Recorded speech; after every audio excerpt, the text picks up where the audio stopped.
السلام عليكم. مباراة الدوري الفرنسي اليوم الجمعة على الساعة 9 بتوقيت الجزائر بين أولمبيك ليون إسلام سليماني وجمال بالعمري ونادي بوردو في الدوري الفرنسي مجانا في قمر النيسات على قناة تي في 5 مود أوريون. هذه قناة مجانية في النيسات تنقل مباراة الدوري الفرنسي أسبوعيا تي في 5 مود أوريون. وأيضا توجد في قمر بدر 26 درجة شرق أيضا نفس القناة تي في 5 مود أوريون أصحاب قمر بدر عربسات 26 درجة شرق.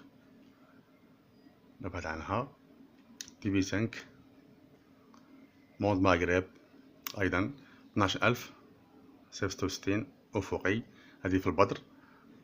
وبقنوات شيرينغ في قمر أسترا أملا كومبيوني، ومجانا في قمر بلغاريا سات قناة أرينا سبور 3 تفتح بشفرة تنبرغ وتفتح أوتوماتيكي بالأجهزة الحديثة مجانا.